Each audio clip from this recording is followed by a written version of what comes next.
Hi everybody, it's great to be back here again. It's Friday, let's get down to a Torah lesson.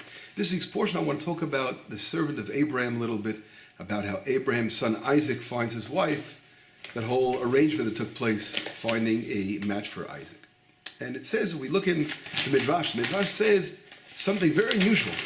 It's brought down in Yalkut Shimoni, it's brought down in the Bereshit Rabbah. Amar Rabbi Acha, Rabbi Acha says, Yafas sichatan shel avdei batei avot. How beautiful is the stories of the servants of Avot, of our fathers, even more than the Torah of the children. In other words, and the Midrash brings down something very interesting. The Torah goes on to elaborate and to use so many extra words in explaining what happened, how there was how a beautiful young girl was found for Isaac, the son of Abraham. And not only that, Eliezer goes and says it twice. So many extra pages were written in the Torah to describe that amazing shidduch, that amazing match. And when it comes to many laws, there are very, very small, abbreviated hints to certain laws. In other words, the Midrash is making a very powerful point over here. And the question is, why was Eliezer, the servant of Abraham, merited such an amazing praise? But in reality, if we think about it, Eliezer, he came. Where did he come from? He was a slave.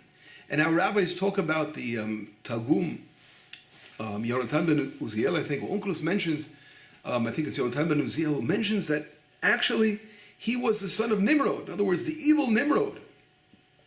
His son was Eliezer, and he ended up in the house of Abraham. And Abraham was raising him and educating him and literally turning him to an amazing, amazing student. And his, one of his, I guess, the most powerful student that ever came to the door of Abraham of all the nations. Literally a great scholar.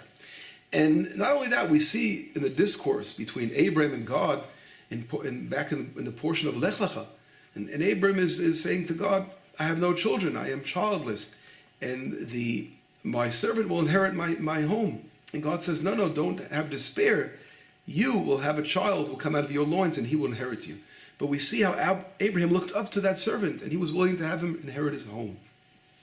If we go on further in the story, the Midrash talks about how the difficult challenge of Eliezer of being in the house of Abraham, because on one hand, he was a great Torah scholar and he was growing spiritually so powerfully, but he also had that tremendous feeling, the desire to continue with the family of Abraham, to be part of that family completely. He wanted to really root himself into the family. And we see this when there's a Midrash that talks about the Akedah, the binding of Isaac, how Yishmael and Damasek Eliezer, the two of them, are arguing. And they're saying, okay, here now that Isaac went to be offered as an offering, who's going to inherit Abraham? And Damasek Eliezer says to Yishmael, it's not going to be you because you were thrown out of the house, it's going to be me. So we see how he had that need to be part of the family. He felt that it was maybe he was deserving of such. So it was a hard thing to contend with. And later on, we followed that path, and we see something that it didn't work out that way because Isaac comes back. But there was another opportunity. He had a daughter, and he wanted his daughter to marry Isaac. And that dream was also shattered when Abraham says, "Now go, and I want you to find a wife for my son." So Eliezer goes, and what does he do? He stands by a well. And he's at the well, and he's saying to God, you know something, let's make a clarification. The girl that comes out, and she offers me to drink, and offers my camel's water as well, she's going to be destined for Isaac, the son of my master. So he did this crazy thing. Instead of going in directly and looking for Abraham's family and finding a possible shidduch, picking out the best girl possible, he did some kind of thing like saying, okay, God, you do it. Let me stand by the well, and let me see what happens over there. And the Talmud right away comments and says there are three people that asked requests that weren't proper requests, and one of these requests were by Eliezer, the servant of Abraham. He shouldn't have done that, because what could have happened if someone that wasn't suitable for Abraham would have walked out? And the Talmud brings an example: if a blind girl came out, or a girl that was limping. So you may say, what's wrong with the blind girl? A girl that's limping, right? She's a human being, but in reality, it's hinting to someone. The blind hints to the fact that she didn't have the clairvoyance of Rivka as a prophetess. In other words, she didn't have the direction of Abraham's home. Or limping refers to the fact that she wouldn't walk in the way of Abraham. So if that would have happened, it could have easily happened that someone could have come out and that wasn't suitable for Isaac. But in reality, we can also maybe say that this is really deep down in the heart of Eliezer. Maybe this was a challenge. And he thought, something, maybe it would work out this way. Now I'd be able to end up marrying my daughter off to Isaac. So maybe it was something like a wish inside. But nevertheless, when it happened that God sent out the beautiful Rebecca, Rivka comes out and he sees that it's a God plan, that from the house of Abraham, this was all set up, and the way life is moving, he right away, when he goes and he meets the family and he tells the story, and the Torah again, here we began by saying he says the story twice. He wanted to show how he totally submits himself to the way the world is moving, the energy in the world, the way Hashem is pushing things forward, and realizing, wow, an amazing realization he came to, seeing how there's a divine plan and I have to go with that divine energy. And I want to be, and I'm being part of that. I'm the one who's bringing that to be. He actually was a shaliach, an emissary for that. And he goes ahead and tells the story. And he's so excited, he wants to go back right away. And when he comes back, there's another crisis. We see it happens. He meets Isaac coming, the Midrash says he's coming out of Gan Eden. And he meets Isaac, and Rebecca falls from the camel because she sees that Esav's coming out of that. In other words, she sees that there is something that is not 100% straight, and she even injures herself. And at that moment, she falls on a rock. The Midrash talks about something very strange, that she injures herself in her, as being in the same Hebrew, Betula, a virgin. Her virginity is broken at that moment because she's injured.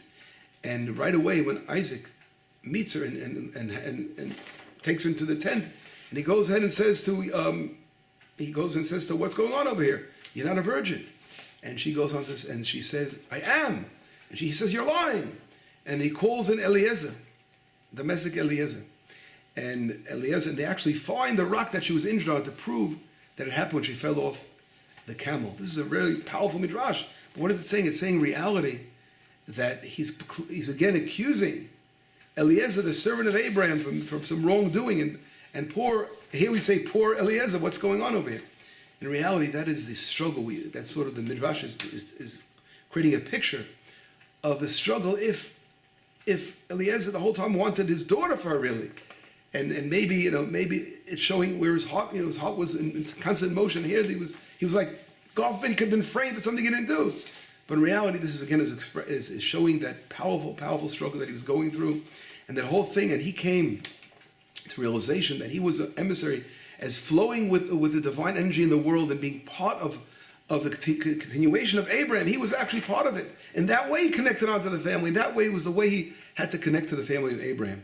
And we see something so powerful. The Midrash talks about 7 people who entered the world to come alive. And one of them, believe it or not, was Eliezer. He was one of the 7 individuals that entered the world to come alive. In other words, he did not pass away. He was literally taken right up to heaven.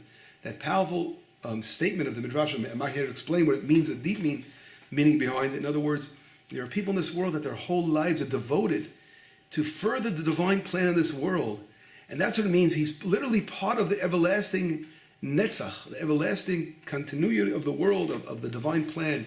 And that's what it means. He went directly into heaven. That was, he overcame his struggles to show that one thing is really in his mind, is to literally connect with the life force in this world and see how God is motivating the world forward.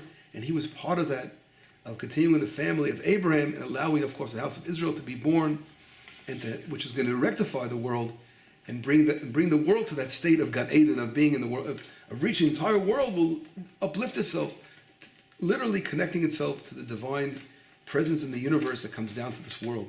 So that really was the story in a nutshell of Eliezer, the servant of Abraham. Wow, how must everyone learn from him and his greatness. Shabbat shalom, b'sarot tovot, yeshua v'nechama.